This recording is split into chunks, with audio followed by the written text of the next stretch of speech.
going to talk about some data. Okay, talking about pets. That's you. We're talking about pets tonight in a chart, although you're not listed on the chart. Sorry. Okay, you ready to have some fun? We're going to have some fun. Got some bright light here. Some fun. So this is your only video lesson this week. I know you're sad and disappointed, but I'm going to be teaching you live most of the time. However, this lesson tonight is called Review of Data, and that means we collect data on something. Tonight it's going to be class pets. We'll do a chart here in just a minute. We've done lots of data all throughout the year in the classroom, but we're going to first start with some mental math. And this is called a thumbs up for true, meaning that number, sentence, number model, same thing, is actually true. Thumbs down, false, it's not true, okay? So we're just gonna kind of go through these. You can pause the video as you choose to do so to see if you're able to answer the question correctly, but I'm gonna go through them here together, but do pause and I'll go kind of slow. So we're gonna start with 6 equals 5 plus 1. So you have to think to yourself, well, what is 5 plus 1? It's 6. And what I usually tell students to do when you have number models, whether it's relation symbols or thumbs up, thumbs down, just write the answer right above it. So does 6 equal 6? It does, that's true. All right, next one, 6 equals 9 minus 2. Well, what is 9 minus 2? You could probably say in your head 9, 8, 7. Write a 7 right there. 6 equals 7? That's false. Not true. 6 equals 6. True. All day long. All day long. Uh-oh. The cat is in the kitchen. I don't know what happened. I'm going to keep going. 4 plus 1 equals 5 plus 1. Well, you might want to just make sure you know what you're seeing here. 4 plus 1 is 5. 5 plus 1 is 6. Thumbs down. It's not true. They don't equal each other. Next one.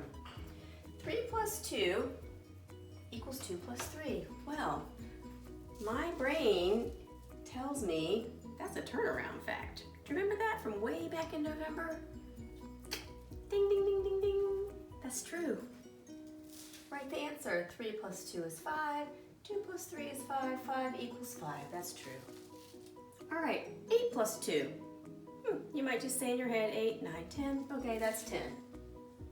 6 plus 4. If you need to use the number bridge, you can. You get on 6, 1, 2, 3, 4. You landed exactly in the same spot. Ding, ding, ding, ding, ding. True. 10 equals 10. Last one, 3 plus 3, a double fact, very easy. 6. 9 minus 3, well, even though we have an addition and a subtraction, we can still do this. Thumbs up, thumbs down. You want to get on 9, 1, 2, 3, you go back, you're at 6. 6 equals 6. True. There you go. All right, that was just a little bit of mental math to get your brain ready for math, and I'm going to change the board here now and do a math message. Give me 1 second. Okay, welcome back. So here's our math message for the day. Mr. Chan's class took a survey on which pet is their favorite. They made tally marks, but Turtle's tallies are missing. I don't know where they went. If 14 children voted, there must be 14 students in Mr. Chan's class. How many voted for Turtle?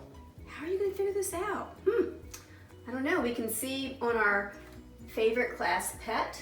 And again, I don't know where Penny went, but that's why Penny, the dog, can't be class pet. That's too much work for the teacher and the class. So we have a fish, and we see 3 tally marks. We have a rabbit. That would be a cute pet for the classroom.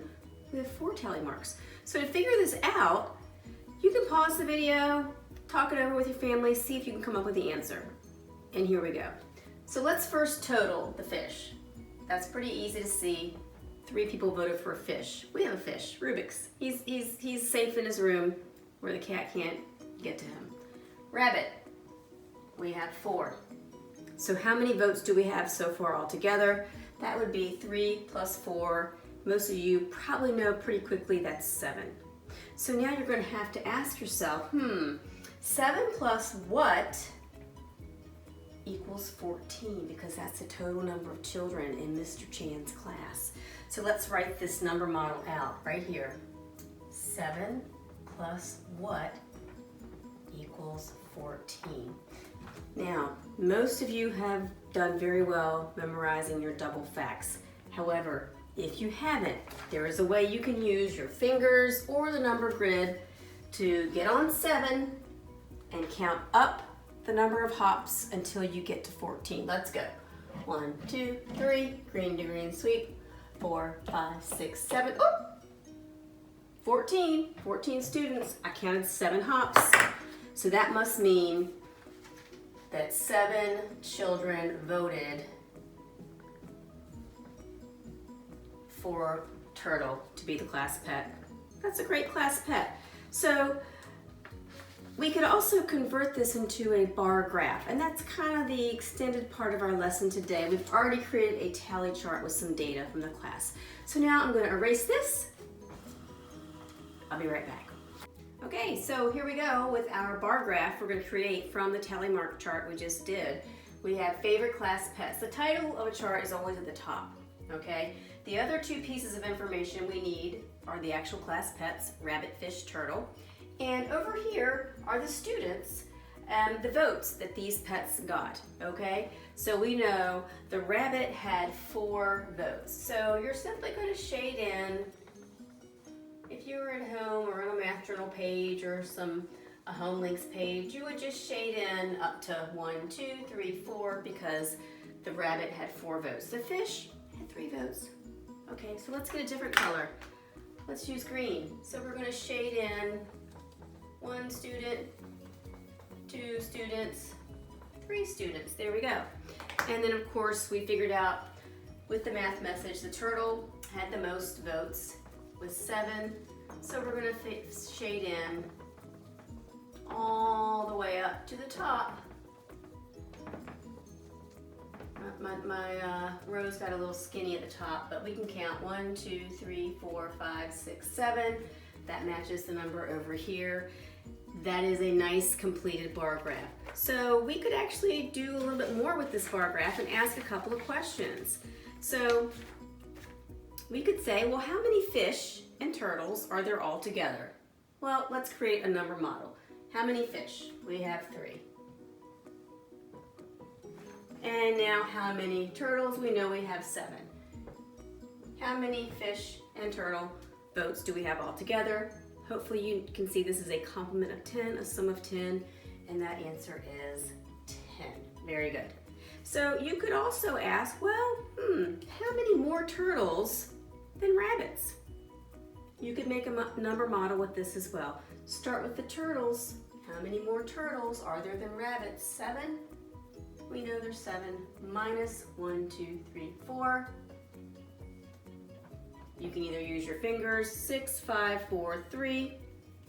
And we know there are 3 more turtles than rabbits. You can also visually look at the bar graph. That's the nice thing about a bar graph. We can see, well, up until this point, they're the same, but there's 1, 2, 3 more turtles.